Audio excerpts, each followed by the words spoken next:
Hello sir. मेरे हाथ में दो किताबें हैं, एक मैक्रो इकोनॉमिक्स की और माइक्रो इकोनॉमिक्स की।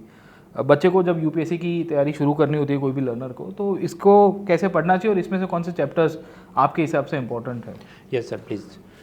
मित्रों, तो ये जो दो किताबें आती है क्लास 12 की, माइक्रो और मैक्रो इकोनॉमिक्स, पहले तो मैं ये बताना चाहूँगा कि एनसीईआरटी की ये किताबों के मुकाबले तमिलनाडु और महाराष्ट्र स्टेट एजुकेशन बोर्ड की जो किताबें वो बेहतर है। हैविंग सेड दैट, अगर आप इनको देखना चाहते हैं तो आप देखिए, there are two books, microeconomics yellow, macro red. जो माइक्रो इकोनॉमिक्स है सर, मैं आपको बताना चाहूँ कि पिछले 13 साल में सिर्फ 2 ही सवाल आए, तो इसको बहुत नहीं भी देखा तो लूट नहीं जाता। तो then comes macroeconomics. Macroeconomics के कौन से चैप्टर ज़्यादा, मतलब ऑफकोर्स पूरी पढ़नी चाहिए, देखनी चाहिए, लेकिन जो आपने पूछा कि कौन से चैप्टर ज़्यादा इंपॉर्टेंट है या हार्डकोर कहाँ से एमसीक्यू निकलते हैं फॉर ऑल कॉम्पिटिटिव एग्जाम्स, तो ये जो शुरुआती सब बातें हैं ना, इंट्रोडक्शन एंड उसमें सब थिंकर थियरी, उसका कुछ आता नहीं खास। फिर सीधा था नेशनल इनकम अकाउंटिंग की, जिधर हम बात करते हैं जीडीपी के बारे में। तो ये चैप्टर बहुत ही ज़्यादा इम्पॉर्टेंट है। जीडीपी आप समझते हैं, it is the market value of all the goods and services produced in an economy in the given year. अब उसको कैसे कैलकुलेट करते हैं, उसके अलग अलग फॉर्मूला होते हैं, चाहे एक्सपेंडिचर मेथड, इनकम मेथड। तो ये चीज़ें, इनके कंसेप्ट, इनके फॉर्मूला आपको याद रखने हैं। उसके बाद जीडीपी की क्या मर्यादाएं हैं। अगर तंबाकू का भी या दारू का भी कोई प्रोडक्शन कर रहा है तो वो भी जीडीपी में तो पॉजिटिव दिखाएगा, अपन वो समाज के लिए हानिकारक है। तो आपको कुछ और भी कंसेप्ट चाहिए होते हैं, जैसे ह्यूमन डेवलपमेंट इंडेक्स वगैरह। So that is the foundation. So that was chapter 2, very important. I will give it 5 stars. उसके बाद सर थर्ड चैप्टर आता है मनी बैंकिंग। अब इसके अंदर चीज़ें क्या है, जो आरबीआई ने पैसा जनरेट किया तो कितना जनरेट किया, उसको कैसे आप नापोगे, उसके सब फॉर्मूला होता है M0 से लेके M4। जस्ट लाइक कि अगर किसी को कुपोषण है तो हम कैसे नापते हैं, body mass index. Similarly Bharat में कितना पैसा है, तो इसके ये इंडिकेटर है। इसमें फिर supply and demand of money, RBI इसको कैसे कंट्रोल करता है, आरबीआई के CRR, रेपो वगैरह टूल्स वगैरह। So it is also important. ये फाउंडेशन ज़रूरी है, क्योंकि इससे महंगाई से कैसे लड़ते हैं, लगभग हर साल कुछ ना कुछ पूछा जाता है। हैविंग सेड दैट, आजकल डिजिटल इकोनॉमी है तो UPI, central bank digital currency, ऐसा करंट अफेयर्स भी आता है जो यहाँ नहीं दिया, आपको खुद से और एडवांस लेवल के ऊपर होता है। सो chapter 3 also I give it 5 stars. उसके बाद आता है chapter 4, income and employment.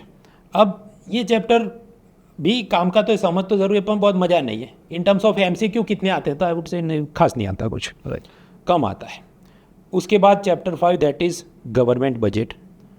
Budget important है, but there are 2 issues in this. इसमें एकदम बेसिक थियरी दिया है, जबकि जो पूछा जाता है वो थोड़ा या तो एडवांस है या तो करंट बजट में क्या आया। Right sir. यहाँ पर क्लासिफिकेशन और थियरी थोड़ी दी है, आप देख सकते हैं। But I would rather suggest कि मेरे जो फ्री वीडियो हर साल में बजट का बनाता हूँ, उसको आप देखो, आपको ज़्यादा मदद मिलेगी। तो इसको पढ़ सकते हैं, नहीं भी पढ़ा तो चिंता मत करो, मेरा फ्री वीडियो और उसका पावर पॉइंट देख लो। So that is chapter 5। Then chapter 6, वो बात है import export, current account, FDI, FII, ये सब चीज़ें, ये काफ़ी इंपॉर्टेंट है। इसको भी मैं दूँ 5 स्टार, क्योंकि इसमें से लगभग हर साल कुछ ना कुछ पूछा जाता है और ज़्यादा थियरी सेंट्रिक रहता है कि सपोज रुपये डॉलर का सप्लाई कैसे चेंज हुआ, उस हिसाब से $1 था 83 रुपये 85, वो क्यों कैसे हुआ, आरबीआई ने क्या करना चाहिए, सरकार ने क्या करना चाहिए, फॉरेन एक्सचेंज। जी। तो इसको भी मैं 5 स्टार देखता हूँ, काफ़ी इंपॉर्टेंट है। और अंत में आती है ग्लॉसरी, तो वो तो सारे टर्म्स आप देख लो, मतलब ये जीडीपी का क्या डेफिनेशन है, इसका क्या डेफिनेशन वगैरह, तो इसको भी हम देते हैं। मतलब IAS में तो आप जानते हैं एडवांस पूछते हैं, पर जो बेसिक एग्जाम होती है नीचे वाली, उसके अंदर काम का है। और ग्लॉसरी क्लियर होगी तो बाकी सारी इंटरप्रिटेशन भी अब इकोनॉमी में कर सकते हैं। और जो हिंदी माध्यम में मेंस लिखना चाहते हैं उनको जीडीपी माने सकल घरेलू उत्पाद वगैरह, that helps. Right sir. Translation of the Hindi. जी sir. So sir that is, हालांकि मैं कहना चाहूँगा कि इकोनॉमी में मान लीजिए 18 से 20 सवाल जो मैं बताऊँ आपको कि economy and government scheme combine, उसके अंदर थियरी सेंट्रिक कभी रहता है, पर ज़्यादा हिस्सा करंट अफेयर्स और उसके इश्यूज़ का होता है। तो this is a starting point, but ये अंत नहीं है, मात्र इससे नहीं होगा, इसके बियॉन्ड भी आपको budget, economic survey, current affairs पिछले 10, 12, 25 सालों की आपको सब समझ होनी चाहिए, जो आपको और भी पढ़नी होती है। But yes, you can start with this. जी sir, thank you very much for this very important मतलब update for the foundation. But sir, UPSC आजकल जो एडवांस लेवल के क्वेश्चंस निकाल रहा है, उसके लिए कैसे डील करना है, क्योंकि एनसीईआरटी से तो फाउंडेशन और बेसिक तैयारी तो हो जाएगी। सर इकोनॉमी लोग डरते हैं, पर सब्जेक्ट स्कोरिंग है, आप मैनेज कर सकते हैं। कुछ इजी कुछ टफ क्वेश्चन होते हैं। Right sir. बात यह है, लेकिन कंटेंट बिखरा बिखरा रहता है। फॉर एग्जांपल अगर आप कोई बुक भी खरीद लो, तकलीफ ये क्या लेटेस्ट अभी आरबीआई ने central bank digital currency UPI वगैरह में क्या चल रहा है, हाँ, तो मतलब वो वो सब सब भी तो आपको current करना affairs के पड़ेगा। साथ। तो एक तो सेल्फ स्टडी से भी कर सकते हैं, मैं ये नहीं कह रहा हूँ उससे कोई सफलता संभव नहीं है, बिल्कुल संभव है, पर आपको with in given time limit तैयारी करनी है। तो अपने बैच भी चलते जहाँ पर मेरे इकोनॉमी के कोर्सेज के अंदर प्रीलिम्स, मेंस, इवन इंटरव्यू तक theory, current affairs, contemporary issues, जैसे जीएसटी आया 2017 में, तो करंट अफेयर्स तो नहीं, पर वो भी पूछे तो वो ना तो थियरी है ना करंट अफेयर, वो तो बीच का है। तो ऐसा जो पुराना तो कितना पुराना है, क्या काम का है, economic service, budgets, government schemes. कुछ बार सर ऐसी क्रोनोलॉजी पूछी, there is one scheme ICDS, integrated child development service, जो 1975 में आया, हाँ। तो इन्होंने उसके बारे में भी पूछा। तो ये खुद से आप सब ट्रायल एरर में जाएंगे, it may take some time.